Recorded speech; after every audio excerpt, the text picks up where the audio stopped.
Hey guys, Chris here. In this video we are doing the Norwegian high-speed run in the Porsche Taycan 4 Cross Turismo. Today's video is a battle against the clock over a route that is 615 kilometers. At the very end of the video we're going to put this car into a chart to see how it compares to other EVs we have done this test with. So as I said, the point of the test is to complete the route as quickly as possible, but we're also going to find out how far we can go before we have to stop and charge. Will we have issues with charging? Will we get that optimal charging speed now that it's only 5 degrees Celsius today? It's also wet outside, so not the best for doing this test, but this is a real world test to see how it is to travel further than the distance of an EV on a trip. We're going to see how much we'll have to charge to, how much time will it take, and then at the very end of the video, as I said, we're going to compare it to other cars we have done this test with. So huge thanks to Porsche Center Asker Bærum for lending me this car to do some videos. And also, if you're new here, I'm Chris. I have this channel dedicated to testing EVs. So if you like EV content, if you like the Porsche Taycan 4 Cross Turismo, please be sure to drop a thumbs up on the video down below. That is much appreciated. So guys, we're now at 99% state of charge. We're gonna go to 100, disconnect, be on our way, and then I'll talk to you guys on the road.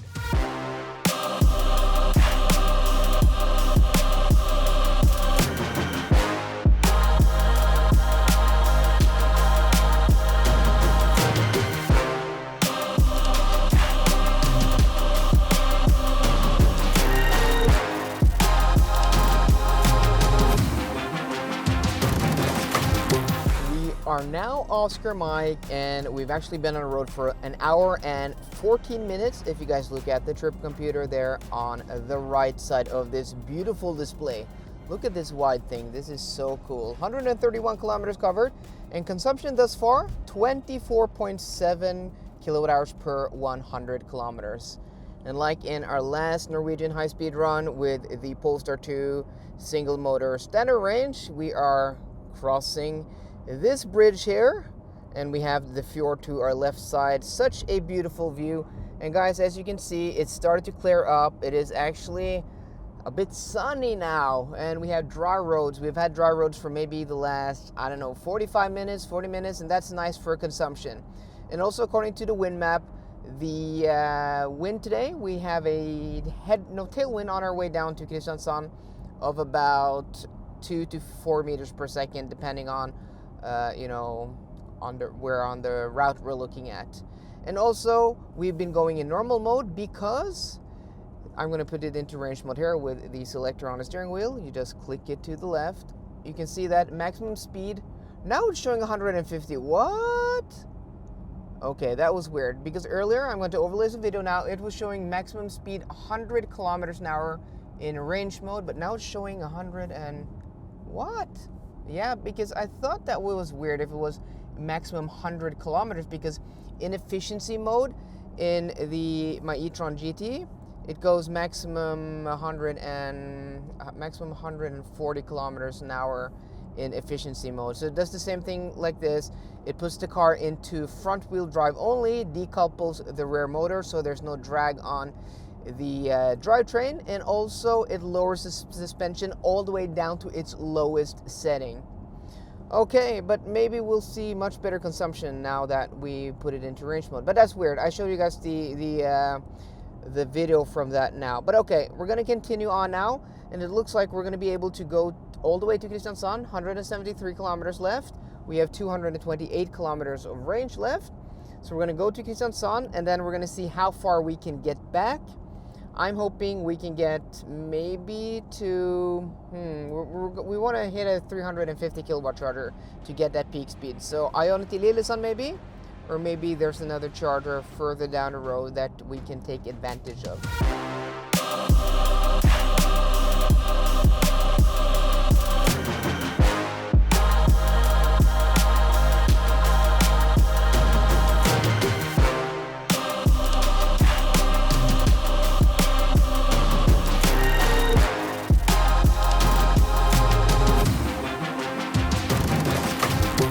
Welcome to Kristiansand, guys. For all the new viewers and subscribers to the channel who haven't, well, seen this type of video, the Norwegian high-speed run, We are now at our turnaround point, or very soon. We're just gonna go down the road over here. We are in the city of Kristiansand, which is, I don't know, it's like the 5th or 6th biggest city in Norway. It's like a mid-sized city here in Norway with around 130,000 inhabitants. So it's not too big, not too small, but it is also a very popular summer destination, being here at the south tip of Norway. You can see what the city looks like from the awesome 3D map here. And we are here at 3 hours and 5 minutes, which is a nice time. That means we have not had a lot of traffic, and we have not had a lot of traffic, guys, because it is Sunday today. So this is our turnaround point, and we're just gonna stop here briefly so I can give you guys the numbers. You know, we're gonna go around here. Why don't we ever go around here? I've done this trip almost 40 times in the past year, and I always try to turn over there. Why don't I just found the new proper solution, guys, and that is turning around here. But okay, before we continue on, we're gonna take a look at the trip computer, and you guys can see there 304.8 kilometers covered, 22.7 kilowatt hours per 100 kilometers in consumption. That is not too bad, and outside temperature is now 8.5 degrees. That is not too bad. Let's take a look at the oh no, we're not gonna go there. We are gonna have to go to this, and we're gonna take a look at the battery percentage. 16% battery, and the battery temperature is 31 degrees. And also, we're just gonna stop the timer here. We usually do that when the light is red, and I just started again, so I don't know, we just saved 5 seconds. But okay, guys, we're gonna continue on back now. We're gonna head towards Oslo, and we have, according to the car, 61 kilometers of range. But I think we're gonna stop at the Circle K station in Lillesand so we can utilize the 350 kilowatt Ionity chargers there. So yeah, that's what we're gonna do. And also, the weather today has been super nice. You guys can see it's dry. It's relatively mild for being, you know, almost mid-November. But okay, guys, we're going to continue on now, and I'll see you at our next charging stop. Okay, here we are, guys. We are now at the Circle K station here in Lillesand. And look at the weather today, guys. This turned out to be nice. Not a lot of clouds this way. And we are going to navigate to the chargers over here. The 350 kilowatt chargers, and we have the charge port on the right side of this car, and I'm going to tell you guys why the charge port is on the right side of the Porsche Taycan in just a little second. But okay, we're going to pull up to this charger here. This seems to be fine, and then we're going to take a look at the numbers here. So consumption 23.0 kilowatt hours per 100 kilometers, and 328 kilometers is the distance we were able to cover, yeah, today, but with 28 kilometers to go. So no problem at all going 350, maybe even 360 kilometers with the Taycan 4 Cross Turismo today. And then we're going to go here, and I'm going to go to information. And we can see that the battery temperature is up to 33 degrees. That is very nice. And we're at 8% charge. So, oh, sorry guys, I hit my camera. But okay, we're gonna go out now. I'm gonna find my chip here. I'm not gonna put on my jacket. I'm warm, but it's cold outside though. But okay, where do I have my chip? Yeah, there we go, guys. Okay, so we're gonna connect here. Hopefully this should not be an issue at all. And yeah, it's okay temperature outside now, even though it's not even 10 degrees. This has the charge port that is power operated, so you swipe your finger like that. No, that way. Yeah, like that. Okay, yeah. Does not work flawless. Okay, so we're gonna find this connector here, and then we're going to plug it there. And then we're gonna swipe the chip here. No, we're not. We're gonna use my Ionity charging card. Oh my God. Yes, this is the one. My E-Tron charging services card. This is the one we're gonna use. Okay, that gives me the best price 1.85 kroners per kilowatt hour. That's about 18 euro cents per kilowatt hour, which is very, very cheap. But okay, so while this is initializing and connecting, so the reason the charge port is on this side, which is, you know, a stupid placement if you ask me, and here you have the AC connector, so you have DC and AC on the other side, so you can do, you know, fast charging. Here you only have AC slow charging. But the reason you only have the DC fast charging port on the other side and not here, which is where it would be, well, more practical, is because the Porsche 911 has the fuel filler cap on that side. Yes, this is true.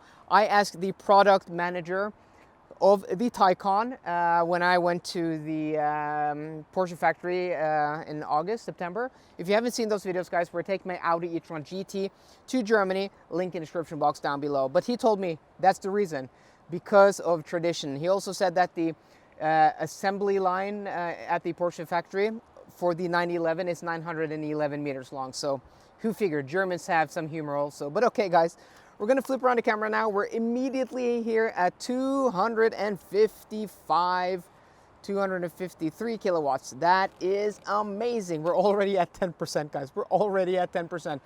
So this is going to be a very rapid charging session. I have no idea how much percent we're gonna go to. Maybe like 80. I don't know. I have to do some calculations off camera. So I'm gonna do that, guys. Do some calculations off camera. I'm gonna go into the station, get something to drink, and I'll catch up with you back in Oslo.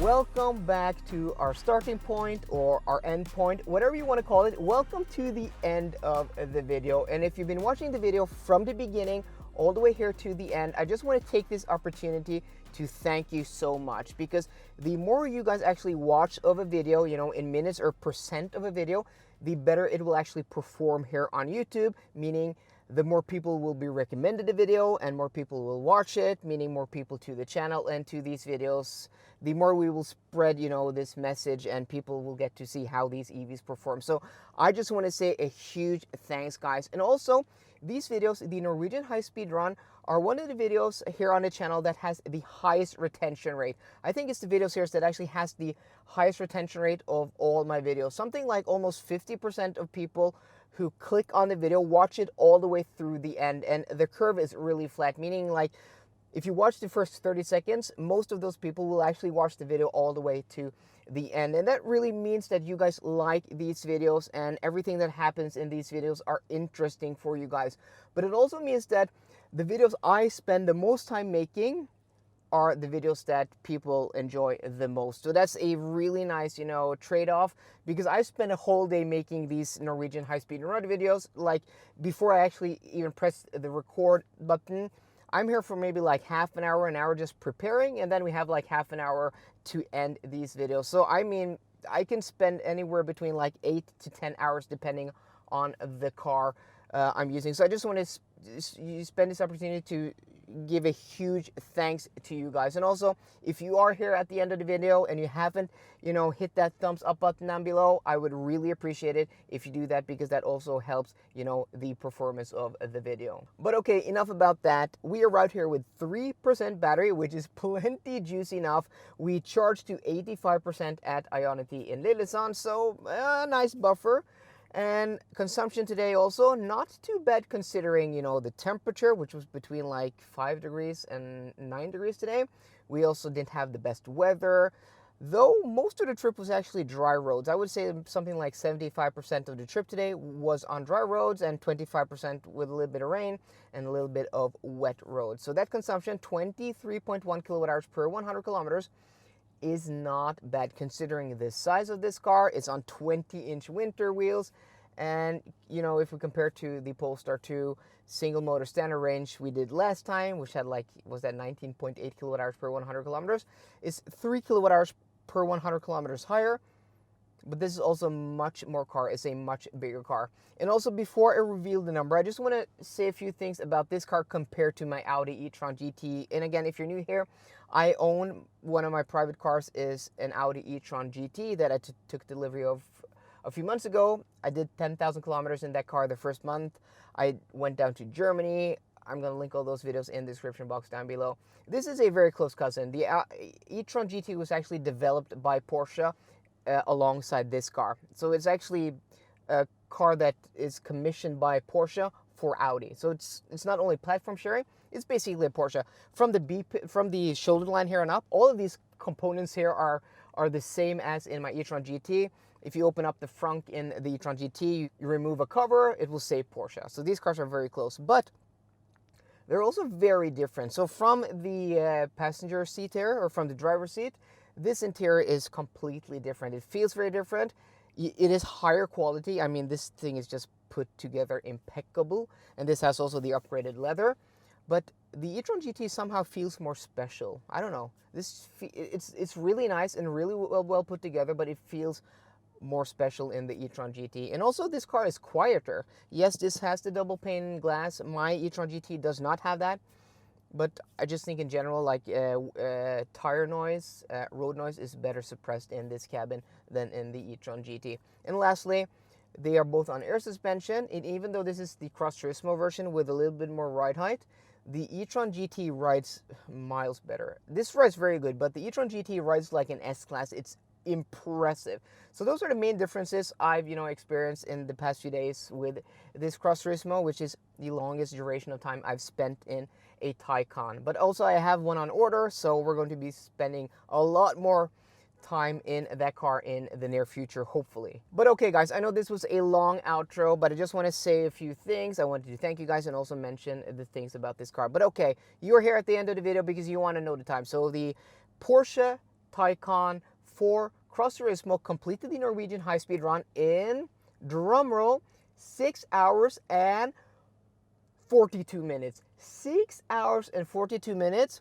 I was not expecting us to get so low in the time today. I was expecting a good time, maybe like 6:50, but 6:42 is one of the best times we have ever posted in a car. I think it's only bested by the Tesla Model Y long range and also the Mustang Mach-E long range rear wheel drive. But those tests were done in warmer and better conditions. And this time, today is actually better than the time, or it's similar than the time I posted in my own Audi e-tron GT when it was also warmer.